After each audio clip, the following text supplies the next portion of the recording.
Shalom, kembali berjumpa dalam program Bible Study Online CK7. Hari ini kita akan melanjutkan pembelajaran kita dari kitab Mazmur pasal yang ke-55. Nah saudara, Mazmur ini berupa Mazmur pengajaran dari Daud.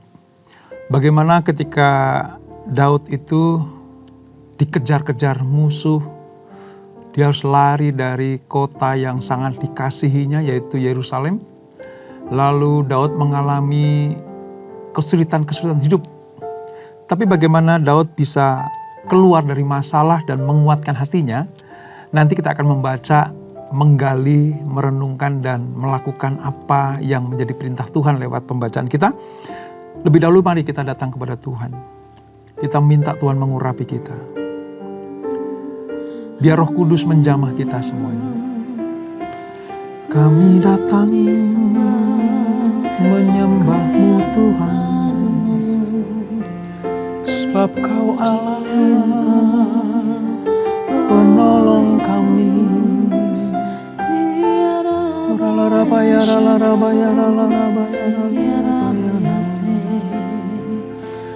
Terima kasih Tuhan, terima kasih.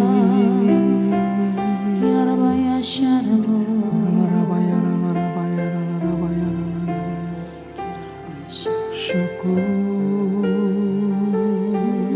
Bapa. Kau Tuhan, penolong dalam hidupku. Ku percaya hanya kepada-Mu. Kau pegang tanganku dan tuntun langkahku. Yesus, Kau perlindunganku. Kau Tuhan, kekuatan dalam hidupku, penolongku dalam kesesakan. Kau gunung batuku dan pertahananku. Yesus, Kau kemenanganku.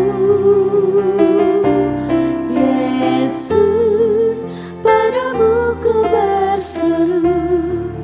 Kaulah penyelamatku.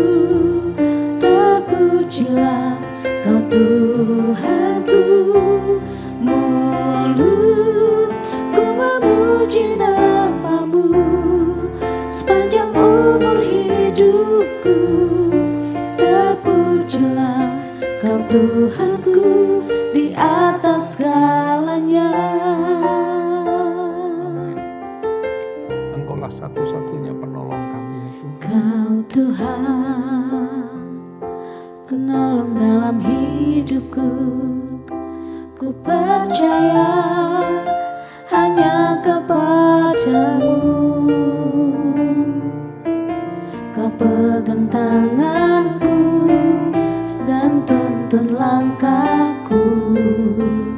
Yesus, Kau perlindunganku. Kau Tuhan, kekuatan dalam hidupku, penolongku dalam kesesakan. Gunung batuku dan pertahananku. Yesus, Kau kemenanganku. Yesus, padamu ku berseru. Kaulah penyelamatku. Terpujilah Kau Tuhanku. Mulutku memuji nama-Mu sepanjang umur hidupku. Terpujilah Kau Tuhanku di atas segalanya. Yesus, padamu ku berseru. Kaulah penyelamatku. Terpujilah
Kudus Tuhan, hanya padamu kami berseru.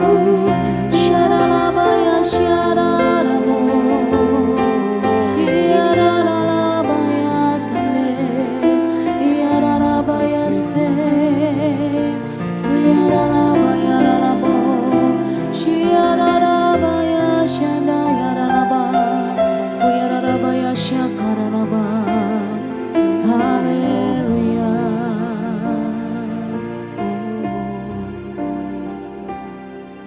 Rabaya syarabaya, Kiararabaya se.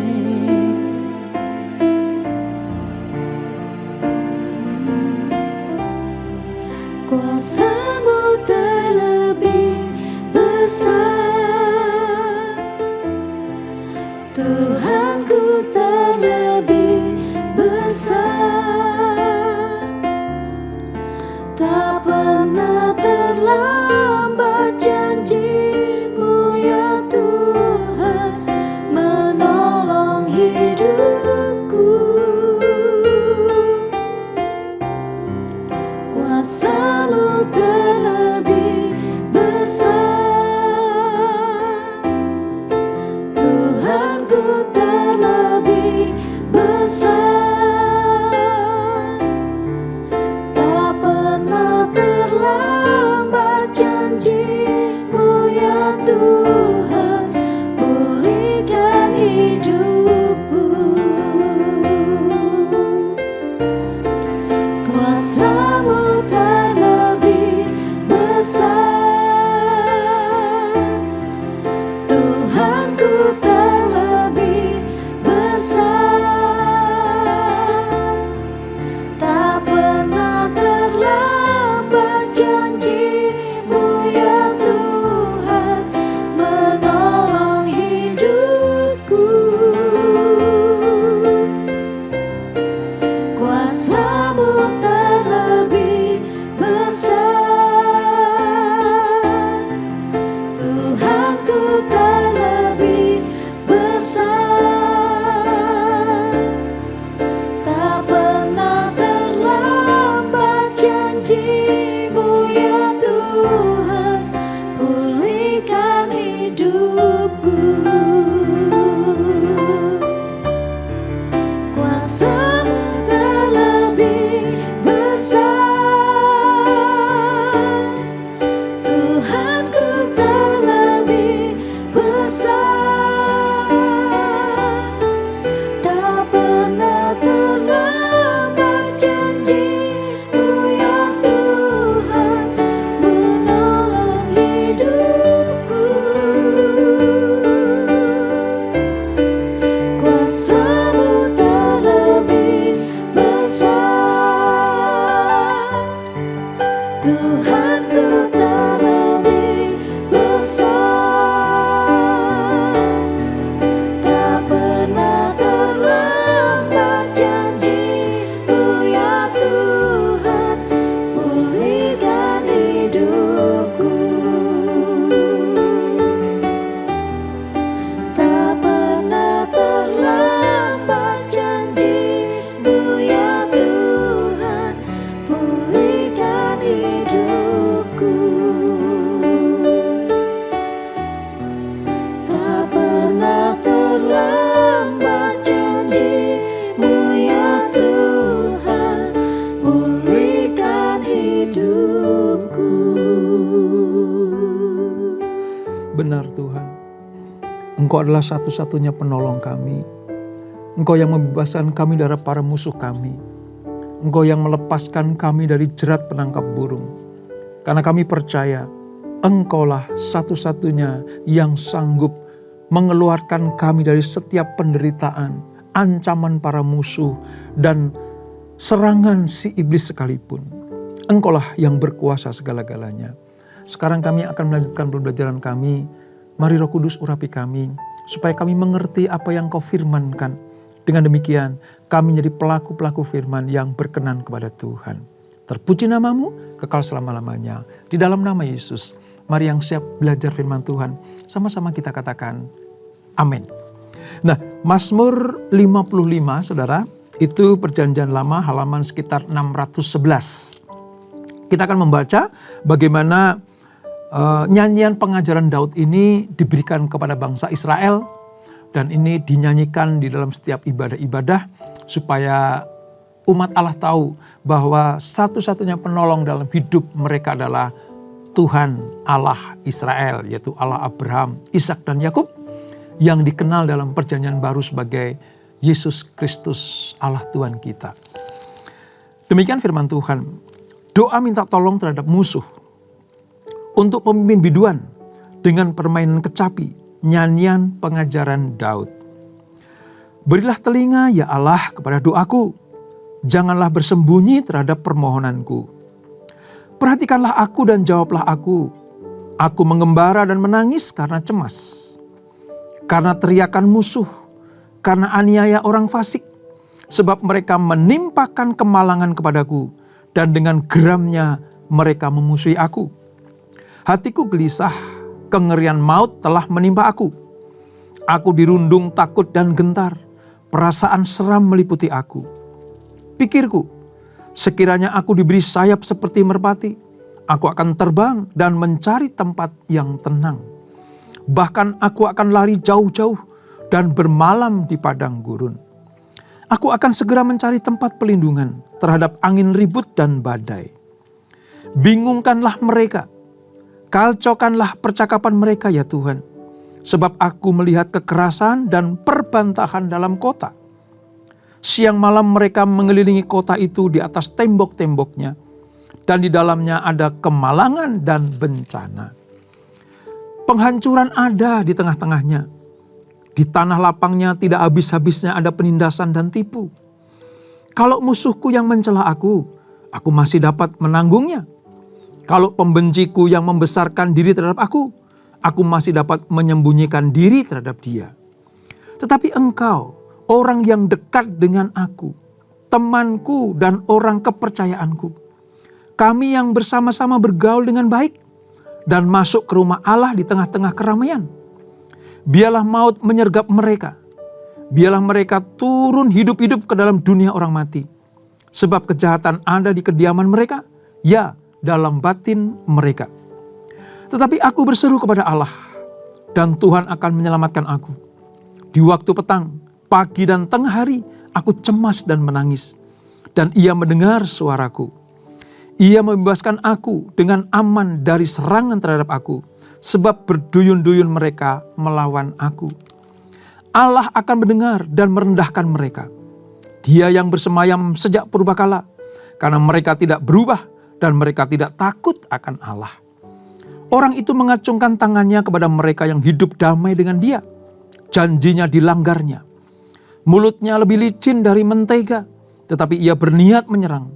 Perkataannya lebih lembut dari minyak, tetapi semuanya adalah pedang terhunus. Serahkanlah kuatirmu kepada Tuhan, maka ia akan memelihara engkau. Tidak untuk selama-lamanya dibiarkannya orang benar itu goyah. Tapi engkau, ya Allah, akan menjerumuskan mereka ke lubang sumur yang dalam. Orang penumpah darah dan penipu tidak akan mencapai setengah umurnya. Tetapi aku ini percaya kepadamu.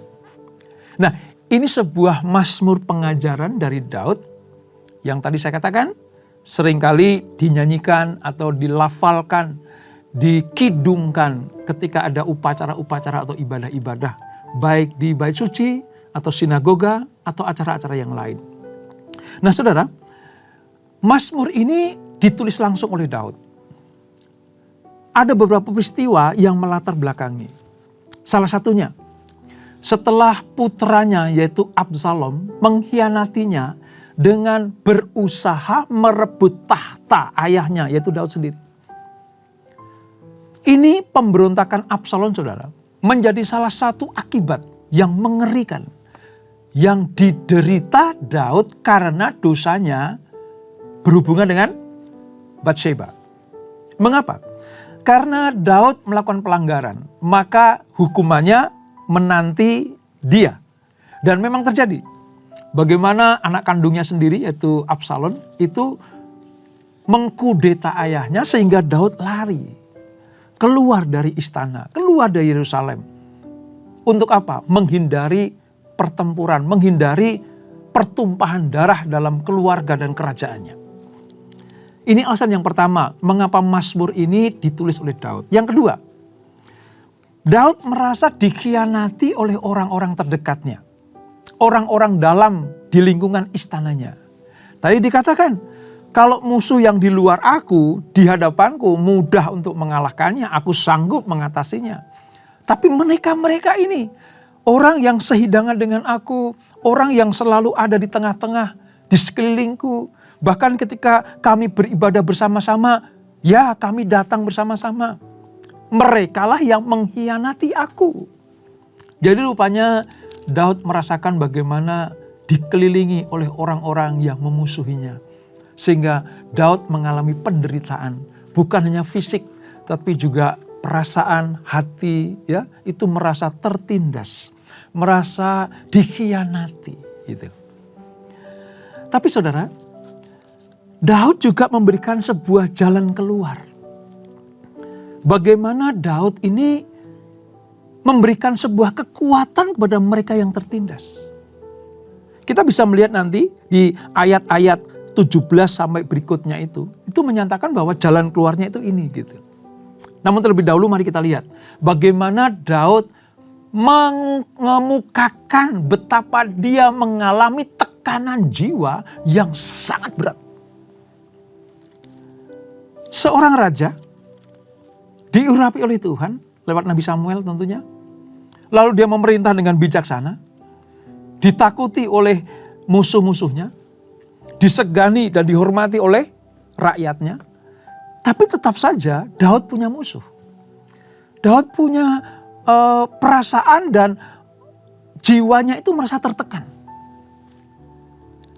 Artinya bahwa masalah, problem hidup, tekanan jiwa itu bisa menimpa siapa saja. Nggak peduli dia rakyat jelata. Nggak peduli dia petugas di kerajaan. Atau bahkan rajanya sendiri. Dan Daud mengungkapkan itu dengan gamblang, saudara. Dengan jelasnya. Betul-betul merupakan tekanan buat jiwanya. Begitu beratnya ia merasa seperti seorang pengembara yang terus-menerus menangis. Karena diliputi oleh kecemasan. Itu ayat yang ketiga tadi. Lalu ada ketakutan. Ayat 5 dan 6. Dikejar-kejar oleh para musuhnya. Sehingga ia merasa frustrasi. Bahkan dia ingin merasa seperti, kalau bisa aku ingin seperti burung merpati. Itu lebih bahagia daripada hidupku. Saudara bisa bayangkan itu. Ya.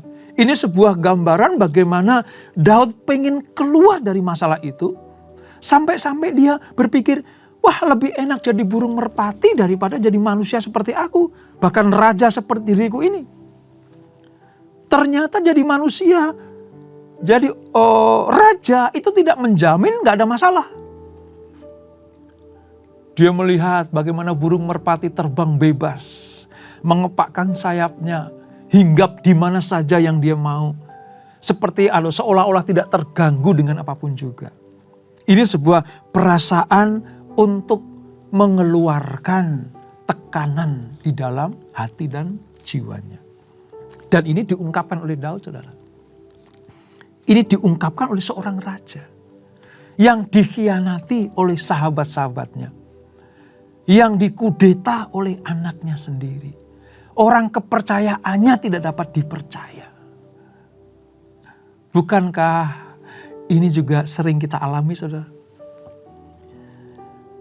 Tidak jarang dari kita anak-anak Tuhan mengalami hal yang sama seperti Daud. Orang-orang yang kita percaya, sahabat dekat sekali, ya. Mungkin teman di komunitas, mungkin juga sesama jemaat, atau bahkan sama-sama pengerja misalnya. Tapi mengapa ya, kok dia bisa mengkhianati aku? Mengapa ya orang yang sudah aku berikan kebaikan, aku tolong, aku pinjami, gitu. Mengapa dia menikam aku? Kira-kira seperti itu. Ya. Sampai-sampai Daud itu mengatakan gini, mudah baginya untuk menerima serangan dari para musuh yang jelas-jelas melawan dia. Tetapi sulit baginya melawan musuh yang dalam selimut. Artinya orang-orang di sekelilingnya. Dan itu betul, saudara. Ya. Ini juga yang sering kali anak-anak Tuhan alami. Merasakan bagaimana penderitaan itu terjadi karena akibat dari perbuatan orang-orang dekat. Orang-orang kita percaya. Jadi sekali lagi, sejak zaman Daud, hal itu sudah dialami dan terjadi, saudara. Dengan demikian, kalau kita merenungkan dan membaca Mazmur 55 ini, kita tahu bagaimana jalan keluarnya. Nah, mari kita lihat. Perasaan lalu masalah yang menimpa diri Daud, bagaimana caranya dan tindakan apa yang dilakukan Daud untuk mengatasi persoalannya itu. Apakah Daud larut dalam frustrasinya? Tidak. Meskipun ia terus-menerus dikhianati. Siang malam ia melihat kekerasan dan perbantahan, kemalangan, bahkan bencana, penghancuran dan penindasan yang dilakukan oleh orang-orang yang berkhianat. Daud tidak frustrasi. Yang dia lakukan adalah ia tidak melakukan kejahatan sama seperti lawan-lawannya. Ia tidak membalas kejahatan dengan kejahatan. Ia tidak menunggu waktunya untuk menjatuhkan balasan. Dia tidak ada dendam kesumat dalam diri Daud. Dia tidak mengikhtiarkan kecelakaan orang-orang yang memusuhinya. Sebaliknya, ia semakin tekun berseru kepada Tuhan. Dan ketekunan itu ditunjukkan kepada apa? Ketika Daud berkata, siang malam, pagi, petang, tengah hari, saudara. Tadi katakan ya, coba lihat di ayat yang ke-18. Ini bukti bagaimana Daud menyelesaikan masalah. Dia berkata sebenarnya, di waktu petang, pagi dan tengah hari, aku cemas dan menangis dan ia mendengar suaraku. Artinya, bagian dari waktu-waktu hidupnya di tengah-tengah tekanan jiwanya, baik itu petang, baik itu pagi atau tengah hari, Daud mempergunakan waktunya untuk berseru-seru kepada Tuhan. Ini saudara. Yang lebih menarik lagi, Daud menasehati umat Allah agar menyerahkan kekhawatirannya kepada Tuhan. Nih ayat 23 tuh. Serahkanlah khawatirmu kepada Tuhan, maka ia akan memelihara engkau. Tidak untuk selama-lamanya dibiarkannya orang benar itu goyah. Artinya apa? Di tengah-tengah kesulitan, dia tetap bergumul. Dia berharap Tuhan menolongnya.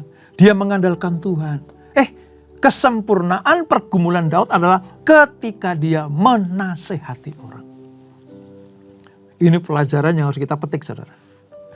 Apakah ketika kita, saudara dan saya, mengalami pergumulan yang sama dengan Daud? Dikecewakan, dikhianati. Apakah kita berseru kepada Tuhan? Apakah kita mengandalkan Tuhan? Apakah kita tidak membalas kejahatan dengan kejahatan? Seperti yang Daud lakukan. Lebih daripada itu, apakah kita bisa menasihati orang lain? Hei sahabatku, hei temanku, aku sedang mengalami hal yang seperti ini. Aku tertekan, jiwaku sangat-sangat tertekan, menderita batinku. Tapi aku berseru-seru kepada Tuhan. Apakah kita masih bisa menasehati sesama kita? Bahkan ketika kita sedang mengalami masalah. Bukankah ini contoh yang luar biasa dari seorang raja, seorang Daud? Dia tidak larut di dalam permasalahannya. Dia tidak berkubang di tengah-tengah penderitaannya. Dia pengen cepat keluar dari kubangan itu. Dia pengen cepat terlepas dari masalahnya. Dia pengen cepat jiwanya itu mengalami sukacita, keluar dari tekanan. Makanya dia datang kepada Tuhan. Yang lebih istimewa lagi, dia memberikan sebuah nasihat. Dan ini yang disukai Tuhan, saudara. Hal seperti ini yang dinanti-nantikan Tuhan. Itulah sebabnya mengapa Tuhan itu sangat sayang sekali kepada Daud. Itulah sebabnya mengapa Daud itu ada di hati Tuhan.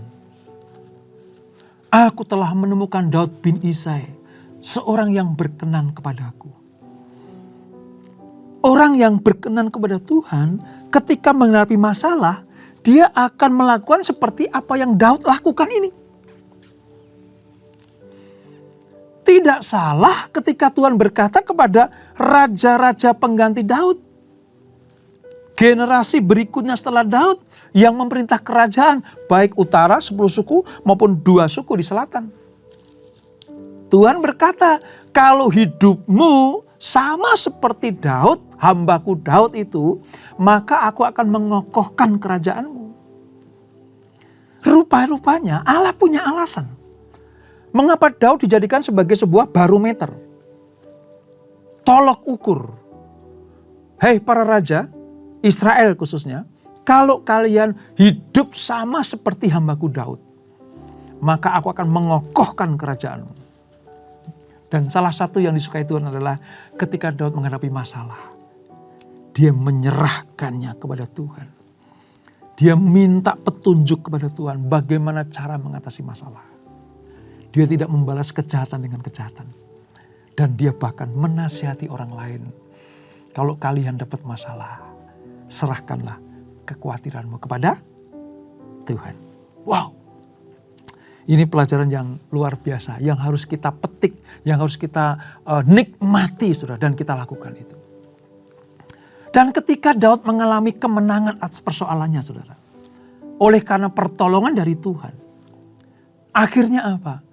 Daud menyatakan bahwa aku ini tetap percaya kepadamu. Lihat ayat ke-24. Ya. Tetapi engkau ya Allah akan menjerumuskan mereka. Artinya pembalasan kepada para musuh Daud diserahkan kepada Allah. Ke lubang sumur yang dalam. Bahwa hukuman terhadap para musuhku yang menentang aku, yang mengejar-ngejar aku, bahkan sahabatku yang menikam aku dari belakang, Tuhanlah yang akan menghukumnya. Gitu. Tetapi aku ini di bagian terakhir itu percaya kepadamu. Jadi kita bisa melihat bagaimana jalan keluar dari permasalahan adalah ketika kita tetap percaya kepada Tuhan. Tidak mencari jalan keluar kepada kekuatan yang lain. Salah satu ciri anak Tuhan, salah satu yang menjadi tanda-tanda kita adalah milik Tuhan adalah ketika menghadapi segala sesuatu, kita tetap percaya pada Tuhan. Bahwa Tuhanlah yang mengatur segala sesuatu. Bahwa Tuhanlah yang membuat hidup Daud itu mengalami kemenangan demi kemenangan. Yang membuat Daud mengalami sebuah terobosan hidup. Musuh sebesar apapun dapat ditaklukkan oleh Daud. Bukan karena kekuatannya. Ingat ya, waktu kita belajar kitab Samuel bagaimana dia mengalahkan Goliat. Goliat sesumbar. Hayo datangkan pahlawan Israel. Hayo majukan jagoan Israel. Apa jawab Daud? Engkau menghampiri aku dengan tombak dan pedang. Dengan perisai dan ketopong dari besi. Aku mendatangi engkau dalam nama Tuhan Allah Israel. Dari situ, sejak masa remajanya pun Daud sudah meletakkan imannya. Meletakkan pengharapannya. Meletakkan kekuatannya di bawah tangan Tuhan yang kuat itu. Luar biasa ya saudara. Sejak dari remaja loh. Daud tahu yang mampu membuat dia kuat. Mampu mengalahkan musuh adalah kuasa dari Tuhan. Bukankah ini sebuah pelajaran yang baik dan penting buat kita semuanya? Bukankah ini satu acuan hidup kita? Di Bible Study Online CK7 ini kita diajar bukan hanya membedah ayat demi ayat. Bukan hanya mempelajari pasal demi pasal. Tetapi kita juga mendapatkan sebuah tuntunan Tuhan lewat apa? Hidup dalam praktek firman Allah ini. Firman yang disampaikan lewat praktikal kehidupan kita. Buat apa kita hafal firman Allah? Hafal firman itu bagus, tapi itu belum segala-galanya. Buat apa kita mengerti arti dan maksud firman Allah? Mengerti dan paham akan maksud firman Allah itu bagus, luar biasa. Tetapi kesempurnaannya adalah ketika kita melakukan firman itu. Kita tahu Daud berhikmat, kita tahu Daud mengalami kemenangan, kita tahu nasihat Daud seperti itu. Tetapi apakah kita mau meneladaninya? Oleh sebab itu, lewat program Bible Study ini, saya menghimbau, saya mengingatkan buat kita semuanya, buat saudara dan tentunya buat saya. Ketika kita menghadapi masalah, ayo berserulah kepada Tuhan siang dan malam. Pagi, siang, petang, bahkan malam. Berseru-serulah kepada Tuhan. Dan tidak kebetulan saudara, kalau di gereja GBI PRJ Grup CK7 itu memberikan sebuah wadah. Wadah untuk apa? Sarana atau media untuk kita terus berseru-seru kepada Tuhan. Memuji, menyembah, berdoa, memohon. Berdoa bukan hanya untuk kepentingan pribadi kita saja, tetapi juga bagi bangsa, bagi negara, bagi gereja, bagi umat Tuhan seluruh muka bumi ini. Bahkan generasi ke generasi. Di mana itu? Di doa fajar, menara doa. Kita mengenal firman lewat GBA, Gerakan Baca Alkitab. Lewat Bible Study online CK7 ini. Lewat KOM.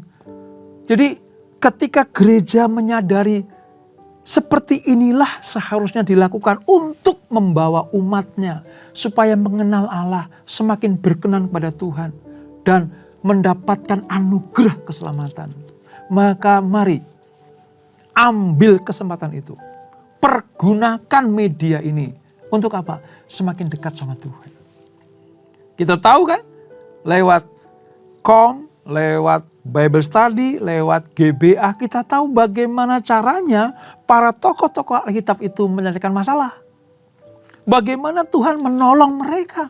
Bagaimana mereka mengatur strategi kehidupan atau berperang atau melawan musuh.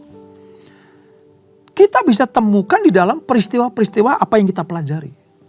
Itulah sebabnya mari semakin giat belajar firman. Semakin mencintai firman Allah. Semakin rindu untuk dipenuhi dengan firman Allah. Karena siapa yang dipenuhi dengan firman Allah, hidup di dalam kebenaran firman Allah, maka mereka akan mengalami kemenangan demi kemenangan.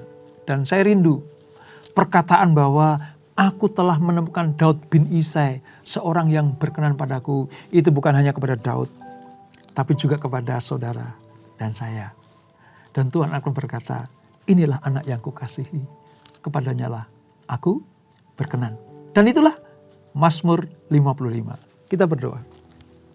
Bapa, terima kasih untuk anugerah-Mu. Kami mengerti sekarang bagaimana Daud mengalami kemenangan demi kemenangan. Tuhan izinkan masalah terjadi. Ya, masalah Daud mungkin karena kesalahannya ketika dia berselingkuh dengan Batsheba. Hukuman Tuhan turun kepada keturunannya. Bahkan anak kandungnya Absalom itu pun mengkudeta dia. Daud harus lari dari kerajaan, keluar dari kota Yerusalem, mengembara di padang gurun. Daud juga mengatakan bahwa dia dimusuhi orang-orang sekelilingnya. Orang-orang yang sehidangan dengan dia.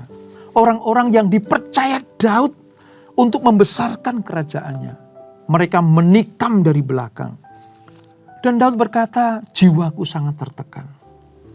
Tapi aku tidak lari kemana-mana. Aku lari ke dalam hadirat Tuhan. Mencari wajah Tuhan. Berteriak kepada Tuhan. Memohon kepada Tuhan. Pagi, siang, tengah hari. Bahkan sore dan malam hari. Terus berseru kepada Tuhan. Dan bahkan Daud mampu menasihati orang-orang yang mengalami hal yang sama. Terima kasih Bapa. Terima kasih Tuhan Yesus. Terima kasih atas contoh Daud yang Kau berikan buat kami semuanya. Kami tahu sekarang jalan keluar menghadapi masalah adalah datang kepada Tuhan. Terima kasih untuk media-media yang sudah diberikan atau disediakan oleh GBI PRJ Group CK7. Lewat Bible Study, GBA, doa fajar, menara doa. Kami dibawa untuk semakin dekat kepada Tuhan. Supaya kami ketika mengalami masalah, kami datang kepada Tuhan. Kami menemukan jalan keluar yang terbaik. Tuhan tidak pernah tertarik merubah masalah kami, tapi Tuhan lebih tertarik merubah diri kami, supaya kami menjadi umat Allah yang mengandalkan Tuhan. Dan kami percaya kemenangan demi kemenangan akan menjadi bagian kami. Berkati kami semuanya. Terpuji namamu kekal selama-lamanya.